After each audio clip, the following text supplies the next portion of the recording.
are listening to Proof of Love with Tatiana Moroz, Dr. Stephanie Murphy, and Lauren Kasovitz.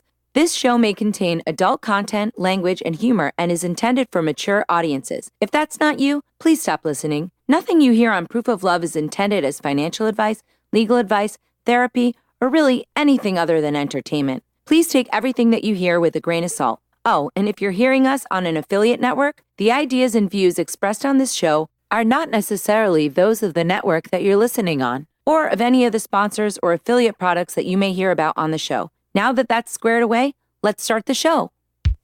Show me your heart. I know that it's beating. Tell me that you love me too. So I know your heart is true. 'Cause I need some proof of love. 'Cause I need some proof of love. 'Cause I need some proof of love. This episode of Proof of Love is brought to you by Vaultoro. Vaultoro is a gold hedging solution for the crypto community. One of the challenges of investing in cryptocurrencies is dealing with volatility. Keeping a diversified portfolio is a key to healthy returns. I keep about 10% of my crypto assets in gold using Vaultoro. Vaultoro allows me to open a gold wallet in seconds where I can trade easily with cryptos and gold.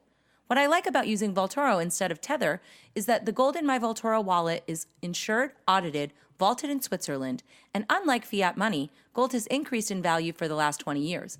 Visit Vaultoro.com and start today. That is vault, like a gold vault, and oro, which is Spanish for gold. Vaultoro, ole! Hello, everybody, and welcome to a very special episode of Proof of Love, brought to you, of course, by our good friends at Vaultoro.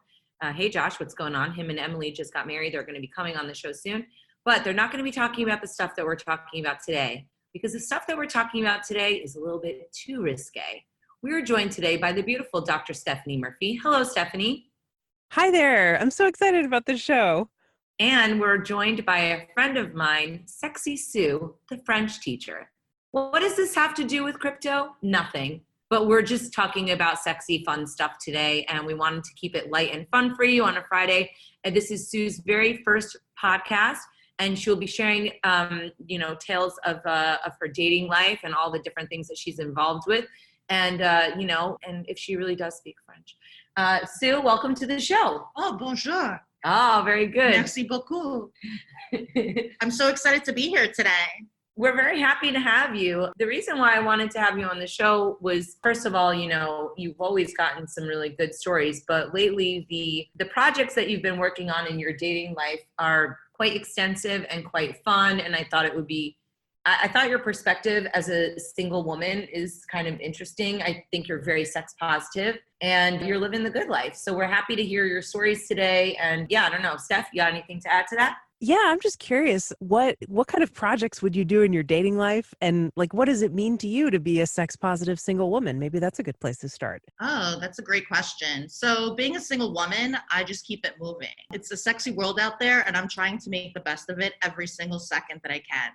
So to me, it just means to be happy, stay positive, and keep sexy. I don't know. Well, one of the things is that, you're not really getting caught up on one guy. You're just kind of moving through and you're like, okay, you've got a nice variety of different dudes. That's right. I get a little bit afraid dating multiple people because, I don't know, I just am singularly focused. But I like your technique. I think that having a variety is actually very helpful because if one guy is kind of whatever, you don't have to worry about it. You've got 6 other ones lined up that you're actually dating. So that's good. So I strongly believe that's the key to life. Just for a single woman to remember that do what makes you happy. Find the right guy that can put a smile on your face and make you come. Well, yes, that's very important. So, Sue, do you only date guys or do you date other people too? Currently, just men. It's raining men. It's raining men, yeah. It is kind of easier to find men, right, that are open to kind of dating, right? That's right. So where are you meeting these guys? Right now, I'm using dating websites such as Match.com or Bumble. Those places have been very helpful towards my mission. Okay, do you think that any of them are better than the other? Like, do you use Tinder? Is Tinder bad because it's strictly a sex app? Like, why do you choose the apps that you do choose? Honestly, I've never ever had an account on Tinder. I just use Match and Bumble. That's where I started, and it's been a lot of fun. I get a lot of material from there, so that's why I just keep on those two. I mean, if someone does suggest the Tinder, I'll certainly sign up. But Tinder.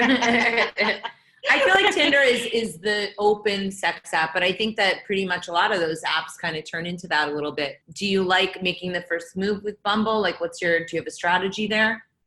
I enjoy making the first move. I feel that's super powerful for women to pick who they want to talk to and find that sexual attraction, and then just take it from there.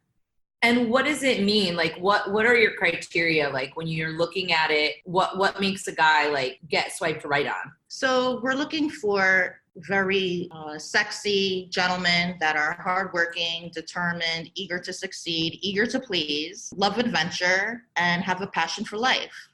Okay. Are you looking for like any kind of specific type physically? Like, are you just like a manly man? Like are you kind of giving like different guys a shot? You know, what are the... I first started off doing the typical manly man.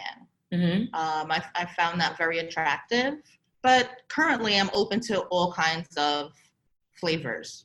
Interesting. Yeah. Steph, do you have any questions about these flavors? Yeah, I have lots of questions. So I like what you said, Sue, about making the first move, because then it feels like you have more choice. I was going to ask you if you ever encounter, fakes or so-called fuck boys, right? Like people who kind of waste your time. Do you know what I mean? Because like there's lots of people who use Tinder and other dating apps and they get burned out because they encounter a lot of people who are, catfishing or fake or just not what they're looking for. Does making the first move kind of eliminate that? No, unfortunately, in today's society, there's so many people out there so fake. I've encountered perhaps maybe 2 or 3 catfish scenarios, but in general, I've had the opportunity to meet at least 95% of the guys that I've swiped right for. Unfortunately, many of them are very lame, but there are some lucky gentlemen that total have an opportunity to have the full Sue experience. What is the Sue experience? Well, generally, it's a date at a very expensive restaurant. Does it have to be expensive? Yes. Why? You told me about that guy who took you for coffee. You didn't care about that. Oh, I know, but that's not the Sue experience. Oh, that's I'm another sorry. experience. Sorry. Continue. The number one Sue experience is an amazing dinner to a restaurant of my choice. There's one particular one that I love. He has to wine and dine me. And then I bring them up to a beautiful view. We make out. And then I invite them to the restroom for a good fuck. So that's what happens. Do you always want to have sex with them? I mean, like, do you think that it's bad to have sex with them or no? Do you ever think like, oh, maybe I should hold off, like, or no? I live in the moment. Whatever happens, happens. Okay. That's good. Yeah, I mean, that sounds amazing, Sue. The Sue experience sounds really cool. But what do you do if you meet a guy and there's no chemistry? Like, how do you let him down? Do you have any problem with that, or how is that? I generally ask the gentleman to please go home. I just ask them that this isn't for me, and I apologize and walk them out the door. That's awesome. Please go home. That's what I say. I love that. That's inspiring to me because something I guess like a lot of women learned through culture, we're taught to kind of like be demure and like never hurt a guy's feelings and let them down gently. And this created a lot of problems for me, especially when I was younger, with saying no and setting boundaries. So good for you for having a chance to practice and having no qualms telling someone that you're not having a good time and please go home. Thank you. I also have seen Sue in action, and I do feel that you ask in a very respectful way. Like, you're not rude about it. No, I totally believe in manners and having etiquette and trying to keep it sophisticated. I'm not like nasty about it or ghetto in any way. I'm just very clear, and I just want what's good for me. Where did you get this empowered female attitude? Like, you're pretty sassy. You're not just sexy, Sue. You're also sassy, Sue. Where did this come from? I believe that it all started from attending all-girls schools in my childhood. And why? What went on there that would make you like a wild woman? No, just believing in like working hard, and women can be powerful and become whoever they want to be, and never to give up because of your gender. That's an interesting perspective. So I just believe in women and being anything that they want to be. Well, when I first started talking to you, I said, Stu, like, don't you, like, I'm a little worried what happens if, the school that you work at finds out and you're crazy, and you're like, why is loving sex a crime or whatever? Is it illegal? What was your phrase? Yeah. I mean, is it against the law to be sexy? Like, who cares? That's my personal life. Everyone has a sex life. And just because I like to talk about it doesn't mean I should get arrested or fired. It's just, you should be grateful and happy that I like to share it. Yeah, well, I certainly am. Me too. So tell me about the project that you're working on, because you actually have like something where you're kind of documenting this whole journey, right? Yes, definitely. So in the beginning of my online experience, I've started to get a lot of sexy messages, first verbal and then images. And 100% of the images were dick pics. We've talked about dick pics on the show before. And yeah, we wonder what possesses someone to send them. I recently got one sent to me unsolicited by a significantly older gentleman, and I was horrified. I felt assaulted. It was not cool. But you're liking these dick pics. You're like, this is fantastic. It's giving you a preview of what is to come. Yes, it literally totally gives me a perspective of what I'm about to meet. And 9 inches or bigger is my favorite, but I mean, even the little ones are exciting as well. But just seeing the dick pics, waking up to them, finding them as I'm having dinner with family or on the dance floor, opening it up, it like blows my mind that like all hours of the day and night, 3 a.m., I'll hear the ding and I open it up and it's a big one, like popped out. And I'm just excited that men are so bold and think that it's so hot to send these things. Sometimes there's more than one dick in those pics. At the same time? Like crossing swords, or just like they're just smiling, like excited. Or maybe there's a woman like jerking it. I don't know. Like, wow, exciting stuff. But lucky you. I know. Do they want pics in return, or are they mostly just exhibitionists? Exhibitionists for sure. They think that me seeing this would entice me to ask them out. Sometimes I am. Sometimes I'm like, okay, let's do this. I want to see this live. Now, as someone who's seen a lot of these kinds of pictures, what makes one stand out from the crowd? What makes a really good erotic picture? Yeah, and do you kick some out? Like, what makes a bad one? What makes them, like, discardable? A bad one is just probably one that's curved. I like a thick, stiff, straight one. But a curve could be helpful. Maybe it hits you in the right angle. I don't know. In the picture, like sexually, yes, that can. But in the picture, the stiff, straight, pink one is what makes it, and like very thick is like what's exciting. And a clean background, like, okay, in a bed or something, like the background has to be neat. If there's a messy background, that's a major turn off. That's an interesting point. So you're saying that the setting of the dick pic is also important. Super important. So before we started this very important contribution to the crypto community through Proof of Love, we looked at a couple of Susan's shots, and I also felt that the composition was lacking. Right. One of those guys, he had like a messy bed, just like all look kind of not that great. I think it's important, to be mindful, because then you're getting other clues. Do you ever tell them no because you don't like their dick, and like maybe you like them otherwise? And what would make a dick disqualified? I mean, probably not just the hook dick. I mean, that might not be No, it just has to be about the personality. It's not about the dick pic disqualification. It's just about like the words that match the dick pic. Like if they're going to be super aggressive and nasty, then I'm not going to fall for that. But if they're trying to be a little bit more like, oh, let's go out for drinks, let's have a dinner, like kind of wine and dine me a little bit more, then it's more interesting. Do you need them to take you out to dinner, or like, do you have any kind of rules around that, or are you just there for a fun time and whatever ends up happening happens? Like, how do you make that distinction? I try to filter them through the conversation just to see how aggressive they are. Mm-hmm. If they're polite, if they want to hear my side of the story, what I'm looking for, I listen to what they're looking for, and that's what excites me. I do prefer dinner and drinks. I know that's going to be a great time if they do offer that kind of date. But I am open to coffee dates because I understand some men do not appreciate alcohol, but also are nervous about who they're going to meet. So they first want to keep it low key and then take it from there, which I respect because not everybody wants to spend all their money on a huge dinner if they're not going to be happy. So do you have any rules about safety kind of along those same lines? Because some people are really nervous about meeting a virtual stranger. It sounds like you're going to public places. Is that on purpose? Yeah, definitely always a public place. A few times I did risk first dates at my apartment. Turned out to be a little bit too much. I don't ever recommend that to anyone, but I always ask to be seen in public somewhere on a first date. I think that that's good. And you have some like wild stories, which we're going to get to, but I'm not sure that we really covered the dick pic project sufficiently.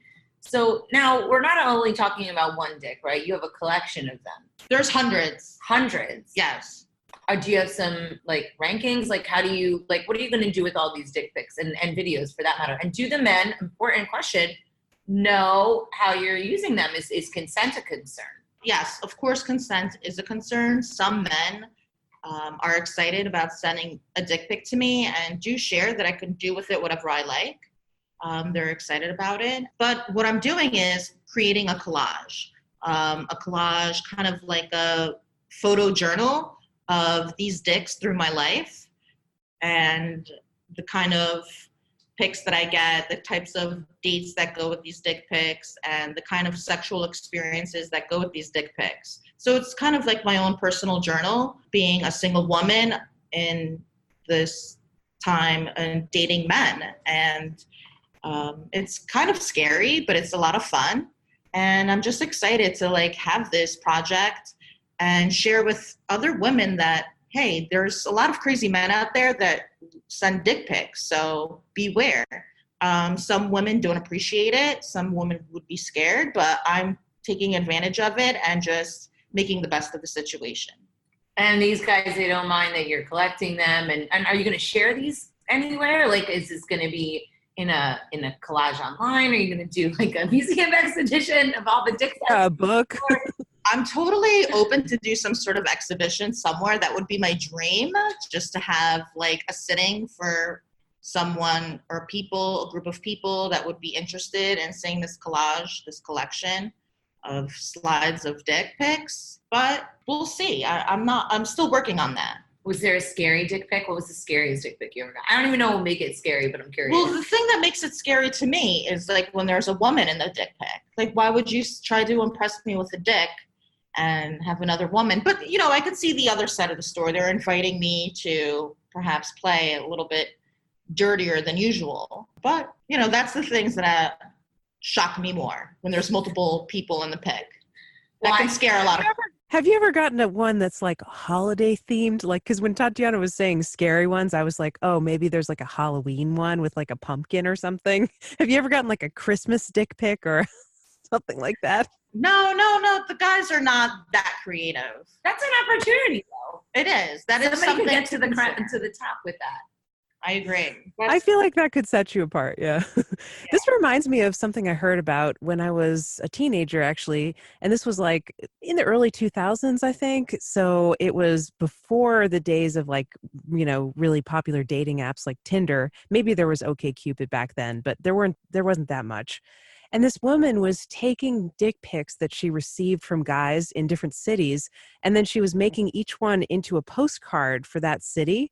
And she photoshopped them into like monuments. So like she got one from a guy in Paris and she photoshopped the dick in front of the Eiffel Tower. And then she put like Paris across it. And she made a book of postcards and she sold it. And I was like, that's a smart woman. So.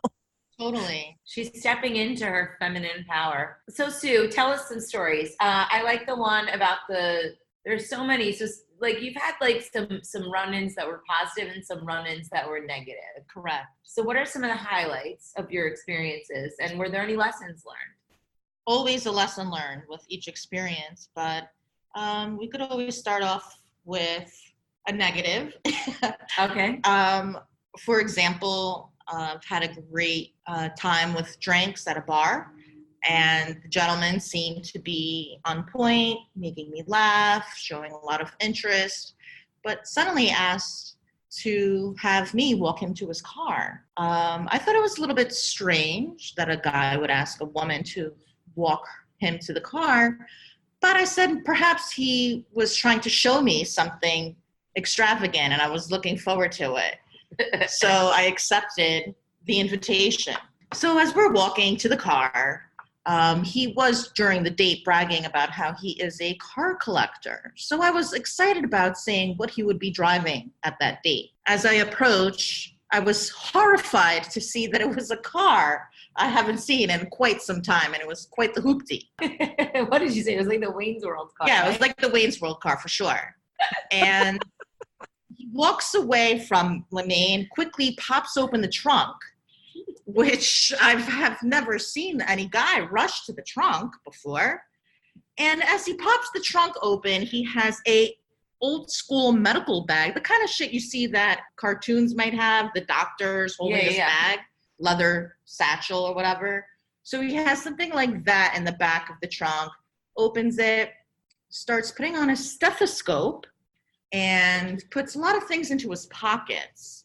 I'm standing there, like my jaw dropped to the ground. I couldn't believe what I was seeing. And he turns to me and he says, Sue, I want to feel your heartbeat. I want to hear your pulse. Come closer. Yeah, right. Meanwhile, during our date, he was completely talking about how he's in the business world, how he is all about doing well in his career, IT and stuff like this. And see those tech people, you can't trust them. No. And then he approaches me and I was so horrified. I said, what, you want to hear my heartbeat? And he put he's trying to reach the stethoscope to my chest. And I took 2 huge steps backwards, turned around like a football player and ran for it. Did you ask him? You're like, I don't remember you having any medical history. Yeah, I was like, well, no, I listen to this. So I ran back into the bar, and then he decides to call my cell phone as I'm sitting in the bar. This is like a half hour later. I was frightened to leave the bar again because I thought maybe he would be outside the bar trying to like stab me. So or take your heartbeat. Yeah, or steal like some body part. So I'm sitting at the bar and he calls and I said, please, I don't want to talk to you. I can't believe the stunt you pulled in the parking lot. I don't ever remember you mentioning you had any type of medical background. And he said to me, oh, Sue, stop it. You know, you asked for this. You asked for it. Psycho. And holy crap. I didn't know what to do. I just said, no, I didn't. Please don't ever call me again. And I blocked his number. Can you believe he used all other types of phone numbers to reach me? So scary. At first I could believe that. The guy's got like a medical bag and like little scalpels and stuff in his pocket. Beware, ladies, if there's a gentleman out there claiming he collects sexy cars. He doesn't. He collects dead bodies. And works in IT, watch out. Oh my God, what a story. I like how you asserted that boundary by blocking him, but that is like, pretty aggressive and weird. I mean, not that it's weird to have like a medical fetish, because a lot of people do, but it sounds like he didn't talk to you about that at all before he just whipped this bag out of the trunk of his car when you were alone in the parking lot. So weird. On our first date. I feel like that's not a doctor's office. No. No, but it wasn't even a fetish because I did kind of see him put it looked like needles into his pockets, like a shot of some sort. Oh my God. I know. Tell us a story about the Middle Eastern guy that you went out with. This is an interesting story. Yes, this was a very handsome gentleman, which I thought. We're on a few dates. We've been to some comedy clubs. We've been out to dinners. We've been out dancing. And then one late night in the city, we're sitting at a restaurant at the bar, having a few cocktails, and maybe like 4 vodka martinis deep, he is talking to me and telling me a funny story. And I kind of looked at him and I said, "Get the fuck out of here," as a joke, because when have one too many, that's my line, "Get the fuck out of here."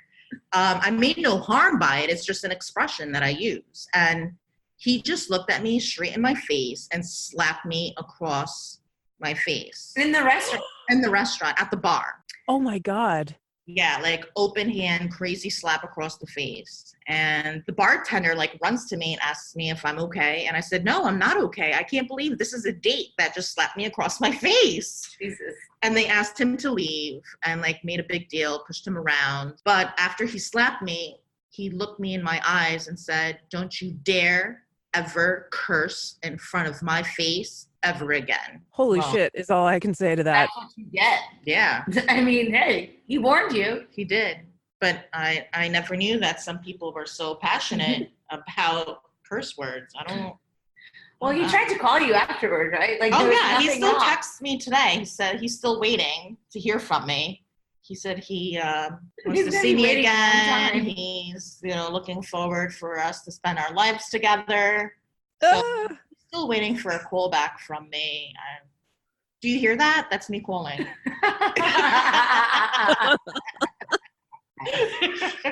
And it's not like he was a devout Muslim or something, because he's drinking alcohol at the bar. Correct. No, he was drinking, but he just doesn't eat pork. And doesn't tolerate your curses. Yeah, and doesn't tolerate curses. Oh, okay. I see how it is. And everything else is no problem. Have you ever had someone come to you with a weird fetish? Maybe spring it out of nowhere? And how do you feel about fetishes in BDSM? Oh my God, I want to know all of the weird fetish things that people want to know from you. Like, that's like so interesting to me. I get a lot of men that share with me a lot of amazing fetishes. Love to be spanked, love to be whipped. Whipped? Yeah. You have a whip? Yes, I do. Really? Yes. Gosh, I gotta see this thing. Love for me to put a mask on them and a leash and drag them around. No. Yes. You gotta. I have been living in the vanilla Do you want life. I have shit in my case. Holy cannoli. Yeah. Can we use a visual aid for this show? I'll take a picture of the case.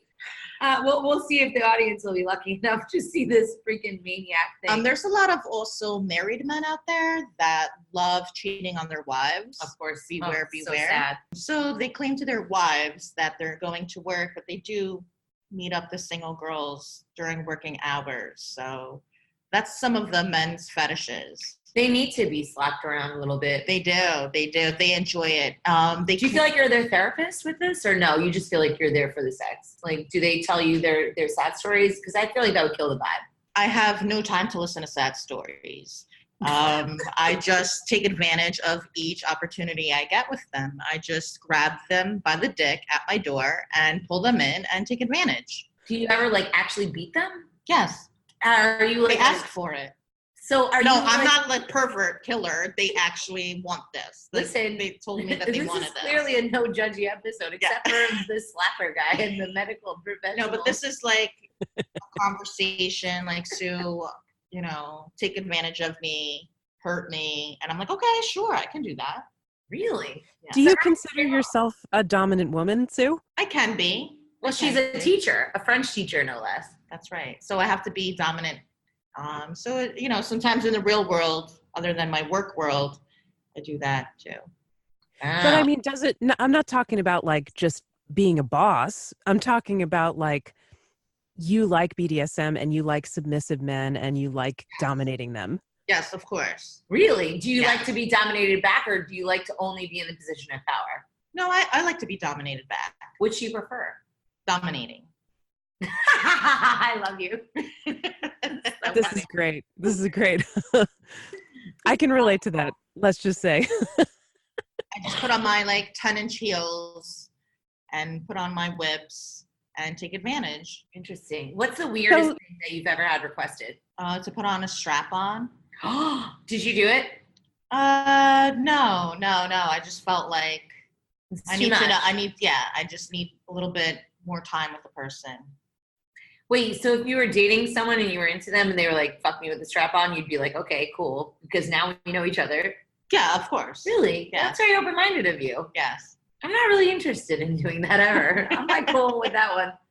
Or do you This feel requires some preparation, though. This needs some equipment. Wait, but like, okay, so do you want to do, or are you more like complete? Like, I've never understood women that want to do that. Like, to me, that just sounds like floppy. Like, I feel like using sex toys in bed is a very floppy experience. Like, a physical interaction with somebody is guided through the motion of the body and it's connected. Definitely. Whereas if you have like a plastic or a rubber thing, like it's like flopping around, it's falling out, there's no sensitivity. Like, so do you like, so like a strap-on thing, first of all, I'm not that dominant. Like, I'm not interested in screwing anybody in the butt. But like, do you feel like that's like hot, or do you feel like you're just going along with it? I feel like kind of 50-50. Yeah, it's hotter because they're into it. Right. It's not something that I just am always that's not for everyone. It's something that if they request it, it can be delivered. And I love being risque and adventurous, but definitely they need to request it. It's not something that's my first thing of choice. Does it sound like your first go-to? No, definitely not. I'm totally like a little bit more a natural romantic and that way, that perspective. But if people want to take it to the next level, I'm totally open to that. This is very interesting. Steph, any questions so far? No, I just say cheers, Sue. I'm a fan of the same the same thing. I like hearing your perspective. But I want to ask you something. Like, how do you deal with married men? Is your feeling like, well, they're going to cheat on their wife with someone? Might as well be me? Or is it like, no, I'm not going to get involved with that? And do you have a way of detecting when someone's married? It's kind of hard to detect if they're married because they know how to play the role. I usually am not one to go for married men. They usually just tell me after the fact that we go out on these dates. It's very rare that in advance somebody would tell me that they're married, but they forget to take off their wedding ring. So that's how I notice. That's sloppy, or it's an unconscious slip where they want to get caught. Correct. They're naughty boys. They need to get whipped for their bad behavior. So I noticed the wedding ring and then the wedding band, and I'm like, wow, I can't believe this. But, we have fun, and if they're here, I'm going to take advantage. Do you feel guilty that you're ruining their perfect marriage, which clearly isn't that perfect, or no? No, I feel bad for them that they're ruining their marriage. It's not me. So those guys are eliminated as potential like suitors, and Correct. they're just there for like the laughs. It's just for the laughs. It's just for more footage for my dick pic collage. Have you ever been like confronted by a woman that you accidentally screwed over by screwing her husband or boyfriend? No, not yet. Well, the night is young. The night is young. We are going out tonight, so there's a chance for that. What about the story about that guy with the neck thing, the choker guy? Ooh, sexual choker. No, the one that you thought was like a murderer.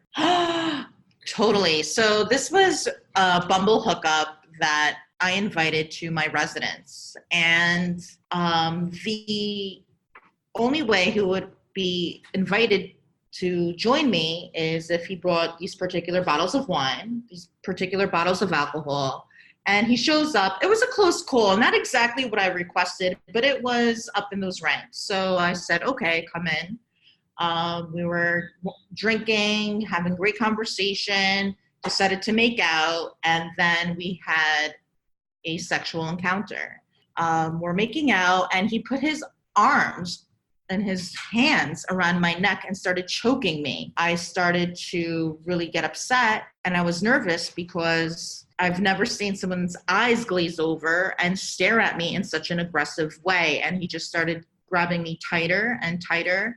I didn't know what to do, so I kind of, for some reason, last minute, put my hands like on his dick and proceeded to go down, like with all my might, down towards his body. So he was choking me, but I was moving my legs down, dropping to my knees. Like you were going to give him a blowjob. Yeah, like as if I was going to give him a blowjob. And then I slid out of his arms with all my might And I ran outside of my residence naked. And I asked him, it's time to go. Please leave. Wow. And he never apologized. He never even called back. So wait, did you try calling him? No, absolutely not. Okay, but he didn't follow up. No, like hey, if it was, I knew if it was an innocent, like choking sexual fetish, that he'd be like, I apologize for making you feel uncomfortable or taking it too far. But the fact that this person never even pulled back or was concerned about how I felt, I knew it was bad news. Wow. I feel like now we're just filled with like tales of horror. Are there any like positive experiences? Like what was the best thing that happened from like one of these dates that you've been going on? Definitely some of these dates, the positives are just people that respect you, that when you want to be happy and celebrate something, they'll celebrate it with you and send you positive messages and check up on your well-being. And you know, there's guys that want to go out on multiple dates and it's a lot of fun. Yeah, you know, life gets in the way. Everyone's busy doing something. So it's hard to stay regular with certain people. But just the fact that they're themselves, that they're honest and respectful and just, you know, cultured people, kind of sophisticated, that they're not there to hurt anyone. They're not there to be aggressive in any way, just to have an innocent connection with a female. That's cute. And, you know, you feel safe with these types of people. What percentage of guys do you think are evil monsters? What percentage are just medium and which percentage are good? I feel like there's 80% evil out there and the rest is kind of innocent. There's more evil than good and you just have to watch out. And that's why I'm doing my dick pic collage because, you know, that's another question. Which dick do you think is evil? Which dick do you think is holy or honest or good? Do you make those judgments about their character based on their appearance of their penis? Definitely. Really? Yeah, with the background. How they with the background. The natural habitat is very important. Yeah. And but you know, sometimes you could be surprised that it could be a messy background, but they're honestly good people. They're just dirty pigs. Yeah, they're just a little bit hot mess that need a woman to take care of them.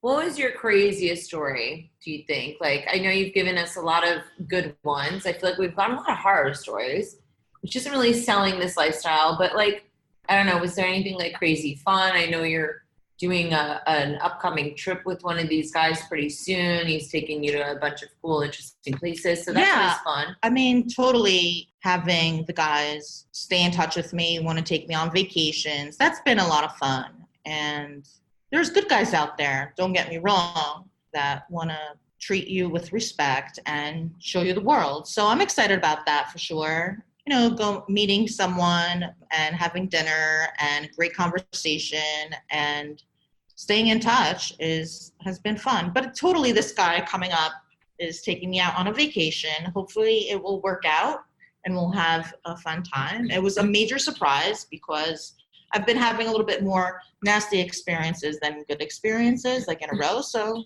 maybe we'll see what happens. I'll have to keep you all updated. Interesting. What do you think, Steph? I think this is amazing, and I really appreciate you sharing the stories. I want to go back to something you said before about like 80% are bad.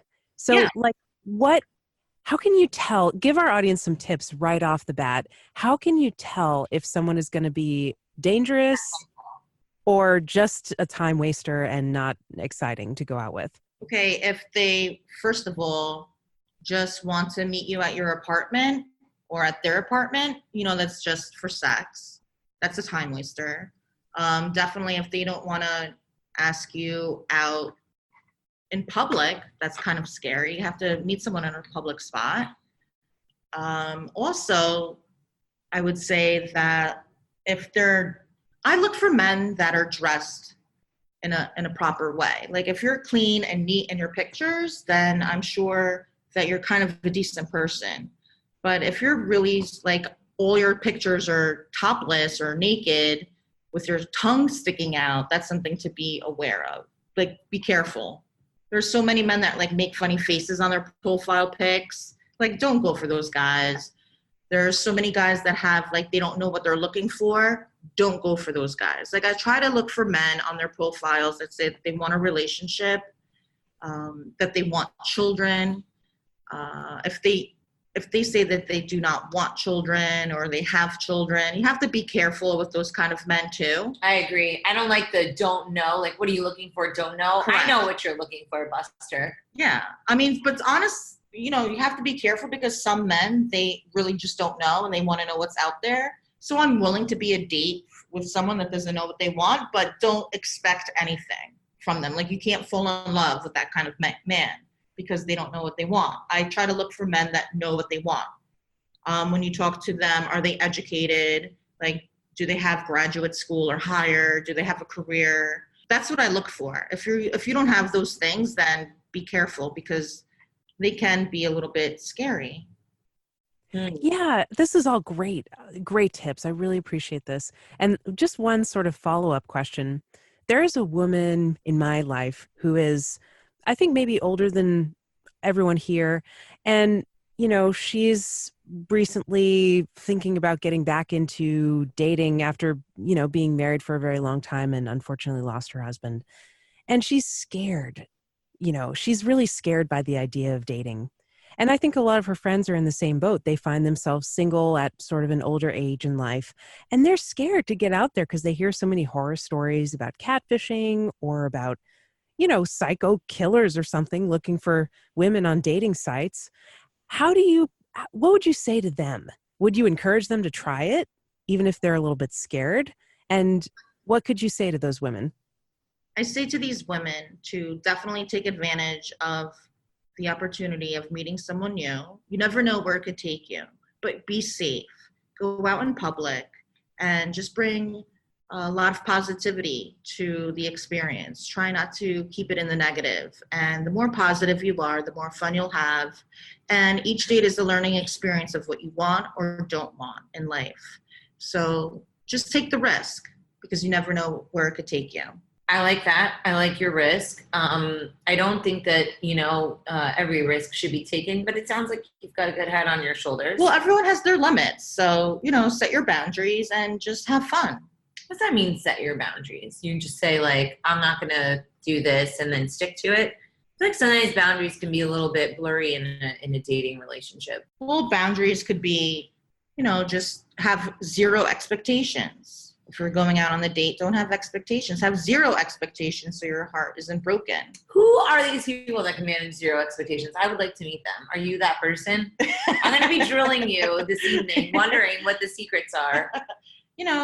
Or just, have one drink and a cocktail of some sort and just call it a night. But, just get out there because you need to meet people. You can't be sitting home lonely.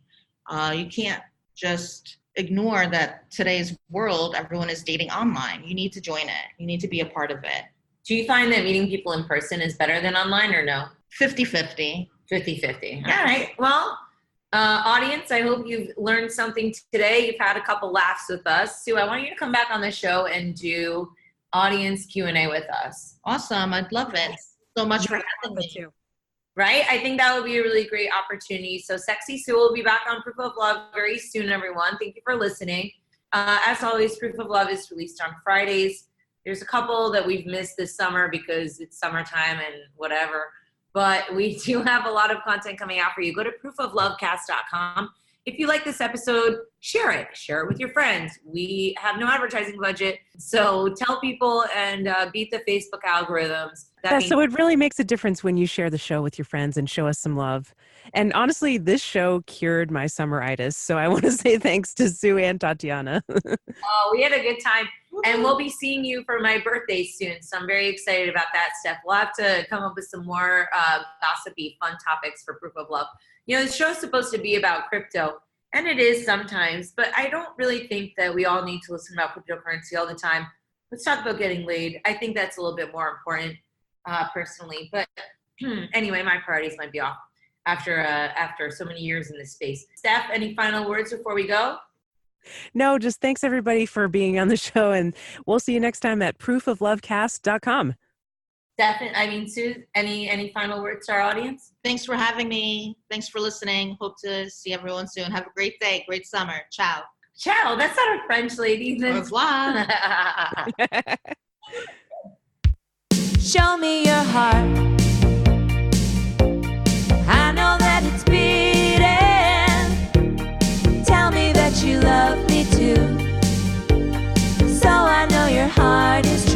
'Cause I need some proof of love.